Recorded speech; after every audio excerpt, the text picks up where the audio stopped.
Hello students, now we are going to see our next topic and it is angular momentum.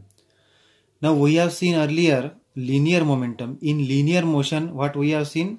Linear momentum. आपण linear motion मध्ये linear momentum पाहिलेला आहे की ज्या बाजूला किंवा ज्या दिशेने ज्या डायरेक्शननी एखादी वस्तू जात असेल त्याच दिशेने त्या वस्तूचं जे काही व्हेलॉसिटी आहे त्याची जी काही डायरेक्शन आहे त्याच डायरेक्शननी काय होत असते लिनियर मोमेंटमची डायरेक्शन राहत असते आणि त्याला आपण काय म्हणतो linear momentum is equal to it is the product of mass and velocity.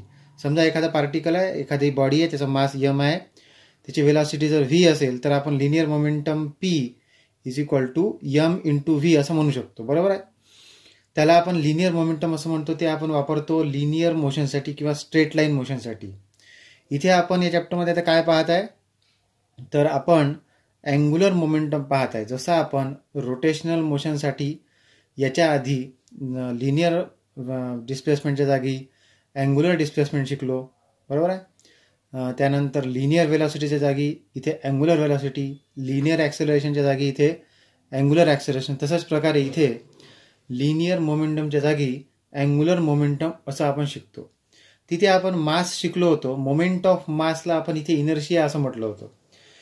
तिथे आपण मास कशाबद्दल शिकलो होतो. मास म्हणजे कशामध्ये आपण मास म्हणतो तर ते जे मास आहे ते म्हणजे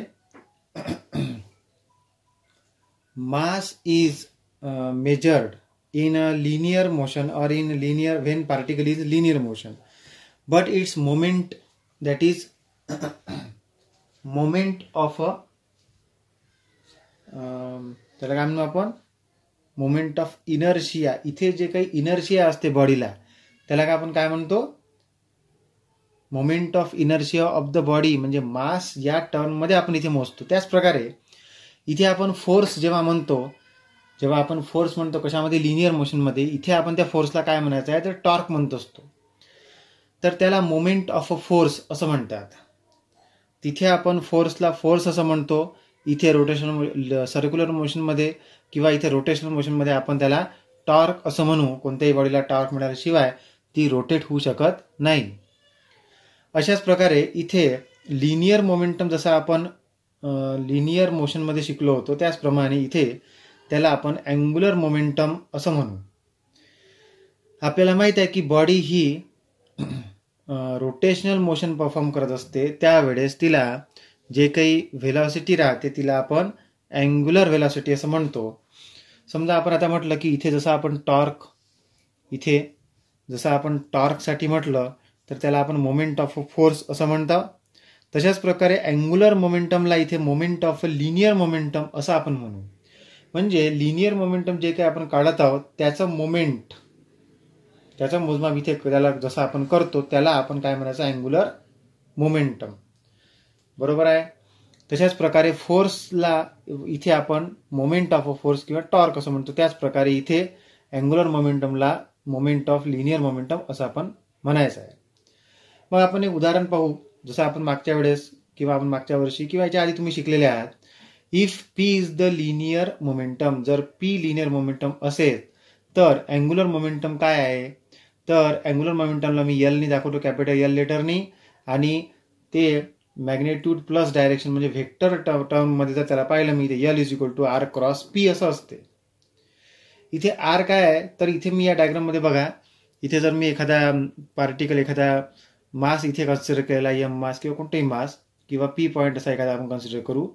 त्याचं डिस्टन्स हे या ॲक्सिस ऑफ रोटेशन पासून जर आर असेल आणि या ठिकाणी त्याची लिनियर व्हेलॉसिटी ही या जर ही बॉडी अशी फिरत असेल या ॲक्सिसच्या भोवती तर ही बॉडी अशी फिरताना त्यातला हा एक पार्टिकल जो आहे तो अशा प्रकारे सर्क्युलर मोशन परफॉर्म करत असतो.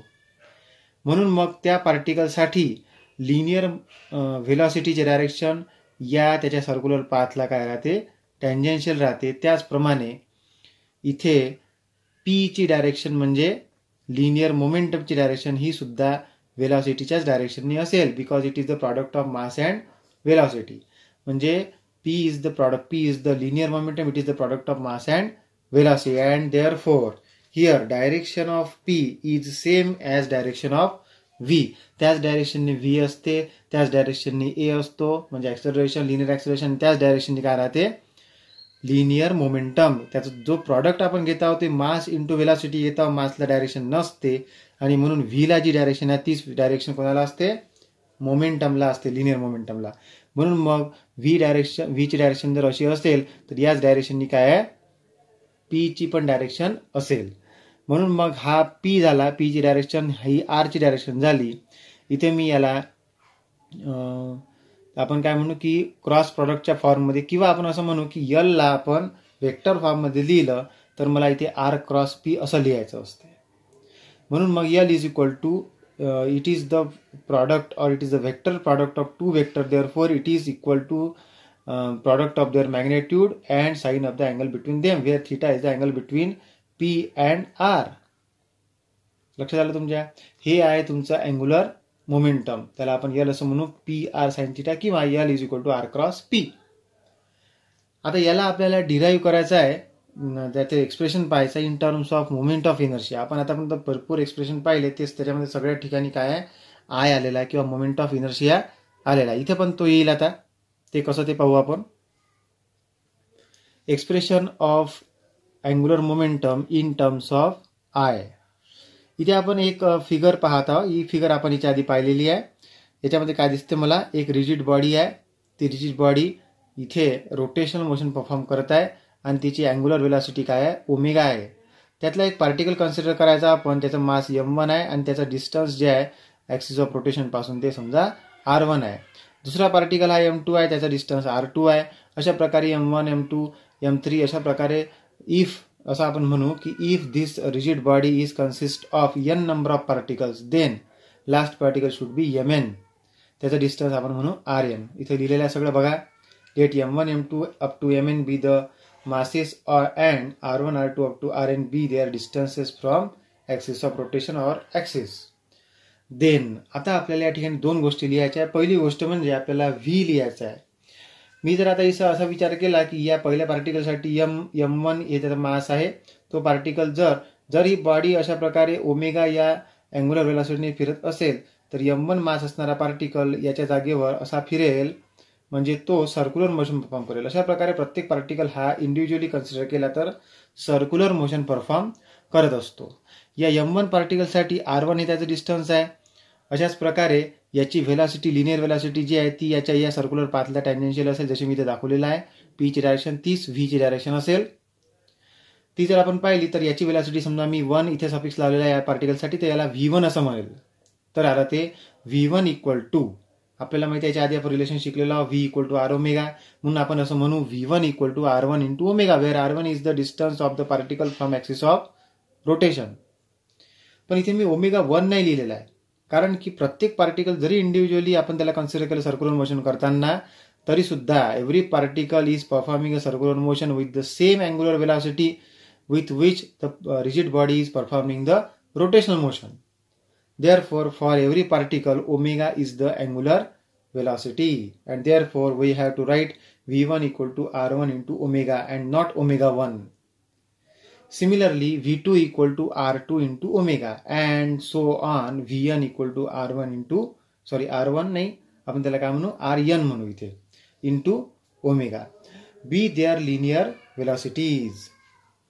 आता आपण असं म्हणू शकतो की जर या लिनियर वेलॉसिटी ज्या आहे त्या सगळ्या आपण त्याच डायरेक्शननी कन्सिडर करत आहोत ज्या डायरेक्शननी काय आहे, या सगळ्या लिनियर वेलॉसिटी आपण त्याच डायरेक्शननी कन्सिडर करत आहोत ज्या डायरेक्शननी लिनियर मोमेंटम राहते, किंवा लिनियर मोमेंटमची डायरेक्शन ही लिनियर वेलॉसिटीच्याच डायरेक्शननी राहते. इथे आपण म्हणू की जर P1 हे त्याचं लिनियर मोमेंटम आहे त्या पार्टिकलचं, तर मी P इक्वल टू mv असं म्हणेल. तर हा एक पार्टिकल जो आहे ज्याचा मास m1 आहे, त्याची लिनियर वेलॉसिटी v1 आहे, त्याचा डिस्टन्स हे ॲक्सिस पासून r1 आहे, त्याच्यासाठी p1 is equal to m1 into v1. अशाच प्रकारे मी n नंबर ऑफ पार्टिकलसाठी pn equal to mn into vn असं लिहेल.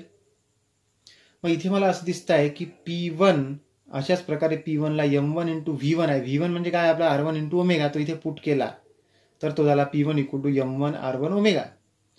अशाच प्रकारे आपण pn साठी पण mn rn इंटू ओमेगा असं लिहू शकतो.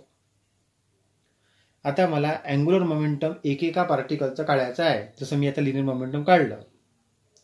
आपल्याला माहिती आहे angular momentum is the product of linear momentum and position vector. म्हणजे काय, एखादा पार्टिकल जो मी रिजिड बॉडीमध्ये कन्सिडर करत आहे, ज्याचं मला लिनियर मोमेंटम माहीत आहे, त्याचा अँग्युलर मोमेंटम म्हणजे it is the product of linear momentum and its radius vector or it's position vector. म्हणून मग जर मी इथे आर क्रॉस पी लिहिलेला आहे, हे विथ डायरेक्शन कन्सिडर केलं तर लिहिलेलं आहे. तर मी इथे विदाउट डायरेक्शन जर कन्सिडर केलं फक्त मॅग्नेट्यूडसाठी, तर मला असं लिहावं लागेल L is equal to R cross P न लिहिता पी इंटू आर किंवा आर इंटू पी असं मला लिहावं लागेल. मग इथे जर मी पाहिलं तर पी इंटू आर, किंवा इथे जर मी व्हॅल्यू टाकतो म्हटलं तर थिटा अँगल मला असं दिसत आहे की आरची पोझिशन अशी असेल आणि पी या डायरेक्शनने असेल तर तो याला टँजेन्शियल असेल. म्हणून मग ही त्याची रेडियस झाली. रेडियसला टँजंट जी असते काय असते, 90च्या डिग्रीनी कोण केलेला असतो टँजंटनी. कोणत्याही रेडियस सोबत टँजंटनी केलेला जो काही अँगल आहे तो किती असतो, 90 असतो. मग इथे साइन 90 जर केलं तर साइन 91 होईल आणि म्हणून L is equal to P into R असं मला मिळेल. ते जर इथे मी टाकतो म्हटलं तर पहिल्या पार्टिकलसाठी L1 is equal to P1 into R1. R1 ची व्हॅल्यू किंवा P1 ची व्हॅल्यू, पहिले P1 ची व्हॅल्यू टाकू, मग R1 ला तिथे मल्टिप्लाय करू. तर P1 आपण वर घेतलेला आहे M1 इंटू V1, इथे पुट करायचा M1 इंटू V1 म्हणजेच R1 इंटू ओमेगा. इथे मी पुट केलं P1 equal to M1 R1 omega, इथे पुट केलं तर P1 is equal to M1 R1 omega into R1 झाला. हा तो R1 याच्यासोबत काय होऊन जाईल, स्क्वेअर होऊन जाईल. It is multiplied and it is squared. And so on, we are getting the values of different angular momentums of all the particles in this way. अशा प्रकारे आपण nth पार्टिकल किंवा n नंबर ऑफ पार्टिकल्स ज्याच्यामध्ये आहे तर nth पार्टिकलसाठी जर काढतो म्हटलं तर ते झालं mn into RN square into omega. म्हणून मला असं दिसत आहे की इथे L1 हे लिनियर अँग्युलर मोमेंटम आहे एका पार्टिकलचं. अशाच प्रकारे L2, L3, L4 अशा प्रकारे मला सगळ्या पार्टिकल्सचं अँग्युलर मोमेंटम या ठिकाणी काढता आलं. मला या पूर्ण बॉडीचा अँग्युलर मोमेंटम जर काढायचा असेल तर त्याला जर मी L म्हटलं तर मी काय म्हणेल की angular momentum of a body is a total angular momentum of all the particles. म्हणजे एखाद्या बॉडीचा अँग्युलर मोमेंटम हे त्याच्यामध्ये असणाऱ्या प्रत्येक पार्टिकलच्या अँग्युलर मोमेंटमची बेरीज करून पूर्ण बॉडीमध्ये जेवढे पार्टिकल आहे सगळ्यांच्या अँग्युलर मोमेंटमची जर मी बेरीज केली तर या ॲक्सिस भोवती ही जी काही बॉडी फिरत आहे तिचं टोटल अँग्युलर मोमेंटम मला काढता येईल. म्हणून मी असं म्हणतो मग that is angular momentum of a body is total angular momentums of all the particles. ठीक आहे, सगळे particles n number of particles आहे. L1 पासून Ln पर्यंत सगळ्यांचं मोमेंटम मी काढलेलं आहे. जसं L1 हे पहिल्या पार्टिकलचं आहे ज्याचा मास M1 आहे, त्याच्यासाठी निघालं ते M1 R1 स्क्वेअर ओमेगा. अशाच प्रकारे सगळ्या पार्टिकलसाठी निघालं आणि nth नंबर ऑफ पार्टिकलसाठी Ln is equal to Mn into RN square into omega असं निघालं. सगळ्यांची बेरीज करू. इथे आपण कॅपिटल L ला आपण असं म्हटलं की angular momentum of a total body or whole body. Then L is equal to, इथे मी लिहायला आता पहिल्याचं म्हणजे L1 plus L2 plus L3 अशा प्रकारे प्लस Ln पर्यंत लिहेल. मग इथे मला असं दिसेल की L1 म्हणजे काय आहे P1 इंटू R1 म्हणजेच M1 R1 स्क्वेअर ओमेगा, ते इथे पुट केलं. प्लस दुसऱ्याचं M2 R2 square omega plus तिसऱ्याचं. अशा प्रकारे in this way and so on nth number of पार्टिकलसाठी काय आहे Mn into RN square into omega. सगळ्या व्हॅल्यू पुट केल्या. यातलं काय काय कॉमन निघताना दिसत आहे तर M1 R1 स्क्वेअर सोडून ओमेगा कॉमन निघतो. इथे पण ओमेगा, प्रत्येक ठिकाणी ओमेगा आहे. म्हणून आपण ब्रॅकेटमध्ये फक्त काय राहू देऊ M1 R1 square plus M2 R2 square plus and so on plus Mn RN square into omega. मग मला काय दिसेल की यातला M1 R1 square plus M2 R2 square plus and so on Mn RN square हे काय आहे, हे पाहिल्यासारखं वाटते. कुठे पाहिल्यासारखं वाटते तुम्हाला? याच्या आधी आपण पाहिलेलं आहे. आणि काय आहे ते, it is the I, that is it is the moment of inertia I. म्हणजे या पहिल्या पार्टिकलसाठी M1 इंटू R1 स्क्वेअर म्हणजे त्याचा मोमेंट ऑफ इनर्शिया आहे. M1 हे त्याचं मास झालं आणि R1 हे त्याचं डिस्टन्स झालं. कशापासून, ॲक्सिस ऑफ रोटेशन पासून. त्याचा स्क्वेअर आहे. आपल्याला माहिती आहे moment of inertia is defined at it is the product of mass and square of the distance from axis of rotation. म्हणून मग हे पहिल्याचं मोमेंट ऑफ इनर्शिया आहे, दुसऱ्या पार्टिकलचा, अशा प्रकारे सगळ्या पार्टिकलचा मोमेंट ऑफ इनर्शिया मी एकत्र केलेला आहे. याच्यासाठी आपण काय लिहित असतो, आय, आणि त्याला आपण समेशननी दाखवलं होतं पहिल्या एक्सप्रेशनमध्ये चॅप्टरच्या. म्हणून याला मी काय लिहू शकतो, आय लिहू शकतो. पहिल्या चॅप्टरचं या चॅप्टरमधलं पहिलं एक्सप्रेशन पाहायचं तुम्हाला, मोमेंट ऑफ इनर्शियाचं डेरिव्हेशन जे आहे त्याच्यामध्ये आपण याला काय म्हटलेलं आहे, आय म्हटलेलं आहे. इंटू ओमेगा, ओमेगा जसं लिहिला. म्हणून मग मला यल इज इक्वल टू काय मिळालं, आय इंटू ओमेगा. म्हणजे मला यल साठी in magnitude, if L I have to write L, then it is equal to PR sin theta, or it is also equal to I into omega. That is its expression in terms of I, that is moment of inertia. Thank you.